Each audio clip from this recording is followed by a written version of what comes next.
Myself, Mahek Desai. I am studying Diploma Computer Engineering from Rajkot, from AV Parekh Technical Institute. હમણાં જ અમારી diploma two ડિગ્રીની common entrance test હતી અને એનું રિઝલ્ટ આવી ગયું છે. આઈ સ્કોર્ડ 186 આઉટ ઓફ 200 અને મારો મેરિટ રેન્ક છે એ સેકન્ડ છે out of 18,000 plus students who have appeared. અને મેં ડીડી સેટની તૈયારી આઇકોન એન્જિનિયરિંગ ટ્યુટોરિયલ્સમાંથી કરી હતી ઓનલાઈન જ. અને હાર્દિક સરે બહુ સરસ ટીચિંગ ને બધું અમને કરાવ્યું હતું, પ્રેક્ટિસ એટલી સારી કરાવી હતી.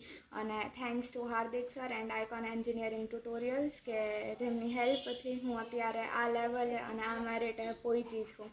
અને હાર્દિક સરે ન સિર્ફ અમને એક્ઝામનું ને એનું ગાઈડન્સ આપ્યું, પણ અમને બધું ફોર્મ ફિલિંગ ને પછી અમારે કઈ કોલેજ ઓપ્ટ કરવી ડિગ્રી માટે, એટલે એ બધા એક્સપોઝ